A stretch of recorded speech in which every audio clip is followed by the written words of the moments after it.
this video, I'm going to talk about Uber Lite because this is a great idea and something that brings up a lot of unique questions and answers, I will say, when it comes to the Uber and Lyft apps, the interface, and how it's being used. Now, in case you don't know, this is what Uber Lite looks like. It is a separate app from the Uber app. And the main idea, as you can tell, is it's very simple. If you look at the normal Uber app, there's a lot going on. You can order an Uber, of course, but then you also have Uber Eats. You also have other options like parking, Uber Explore. You could get food. Like, there's so many different things on the normal Uber app, and let's be honest, it can be overwhelming. Now, I feel like to people who have grown up with technology and used to the iPhone and Android apps, you're kind of used to a lot of things going on, but even still, I'll be honest, for me, even being a former computer programmer, sometimes I pull up the Uber app and I'm like, okay, I know that I have the search bar right there, but with all the other stuff going on, it's almost like analysis by paralysis where you're like, whoa, like, what do I even do when I just want to order an Uber and go from point A to point B? And so the main concept of Uber Lite, as you can imagine, is it's a simplified version of the Uber app that, like I said, is separate from the normal Uber app, which I do think is a smart idea. And this makes it easier for people who, like, say, have, you know, maybe just overwhelmed by the Uber app. I know they also mentioned people like the elderly who, like, say, have not, you know, grown up with using iPhones and Androids and all this kind of stuff, that they can open up the app, super big text, super simple GUI or graphical user interface, very on par with the KISS model, keep it simple, stupid type model, where things are just very streamlined, very easy. I might even say like the Google model.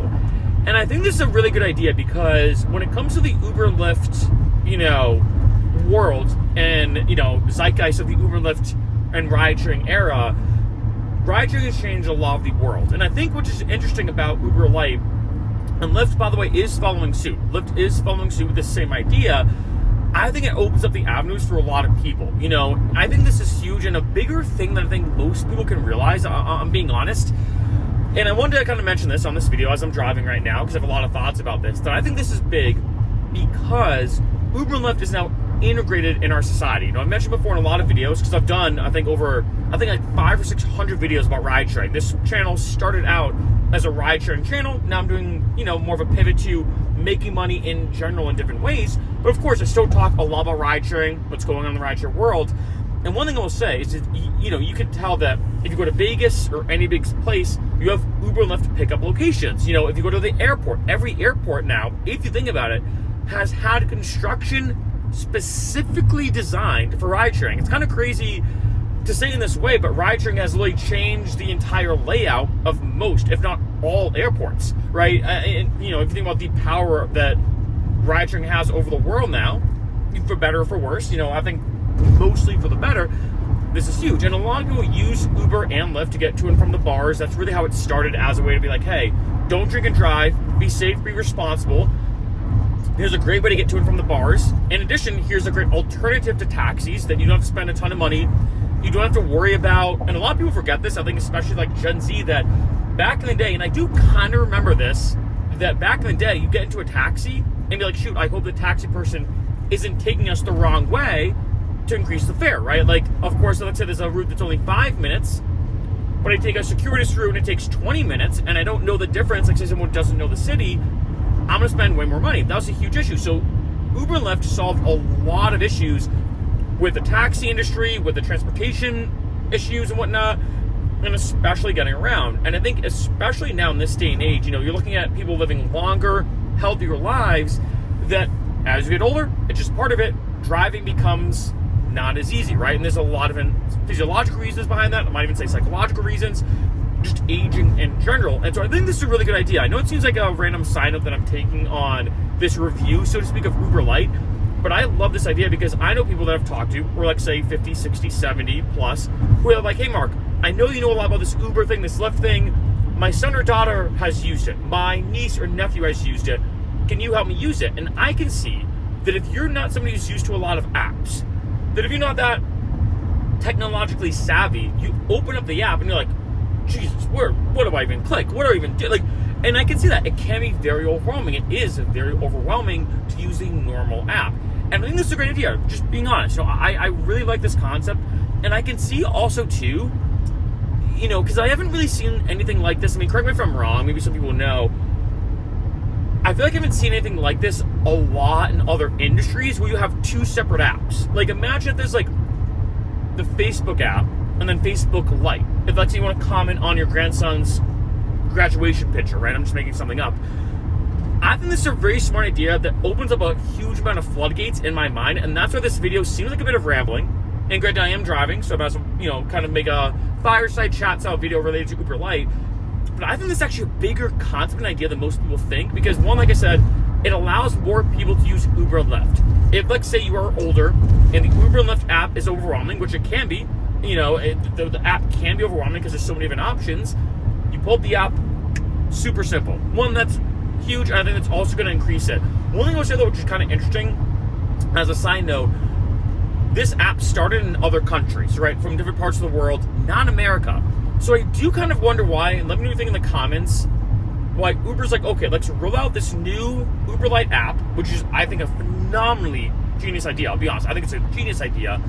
Let's roll this out in other places except America. Now, I do know that they do a lot of testing. This is very common that Uber and Lyft will be like, okay, we're going to do this new idea, this new concept, this new blah, blah, blah. We're going to do this in select areas, select cities. Like, usually, I feel like LA, Phoenix, Atlanta, Austin. These are the cities that typically have newer features that they do kind of beta testing on. See how people respond to it, adjust from there, and blah, blah, blah. But it's interesting that with Uber Lite, they're just doing this, in other countries first, and then now moving to America. And that is starting to happen this year in 2025. And like I said, Lyft is following suit. But it's not just that. For me, like I say, on this channel, talking about different ways to make money, especially something that's big into technology. And of course, as you can imagine, the more people that can use your thing, or your app, your item, your service, your business, whatever, the more money you're going to make. That's just, simple economics and business practices. I could see a lot of other companies, and I'm going to predict this, doing something similar to this. Because I don't think I've seen like Facebook and Facebook Lite, like I mentioned. Or, take like another app that might be a bit more complicated. I have to think about, what's like a tricky one? I guess Instagram's pretty simple. I'm trying to think of like another app that I'd say is a bit like maybe Amazon. Maybe Amazon will make Amazon Lite, where I think the app is a pretty good GUI. I think it's pretty straightforward. But when I picture the Amazon app versus the Uber app, the layouts are pretty similar, right? If you look at this from a psychological perspective, you have your main focus at the top of the app, because people look at that first, or that's one of the big things they look at. So therefore, you're like, okay, I'm going to search for where I'm going to go to in the Uber app, boom. Or I'm going to buy a product on Amazon, search for that on Amazon, right? So the apps have similar features where main search bar at the top to do the main activity you're probably going to do. Then down through the app, or like the bottom section of the app, you have other features. Amazon suggesting things that you might buy, or other kind of stuff. They might suggest deals that are going on. Uber suggesting things like, hey, do you want to do Uber hourly? Do you want to rent a car? Do you want to do Uber Eats? Do you want to do Uber, Shop and Pay, or the basically Instacart rival option when it comes to Uber?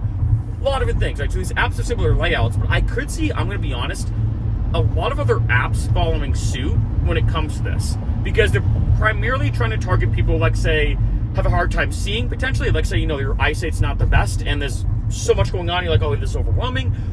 Potentially targeting people who are not technologically advanced, potentially targeting people who are elderly. I mean, there's a lot of different ways you could look at this, but I think this is genius. Gotta say, I think this is a very, very smart idea with the way the app is laid out, and I think ultimately, at the end of the day, this is going to make allow a lot more people to take an Uber and Lyft, because it's a lot more seamless and easy for them to do so without being too overwhelmed.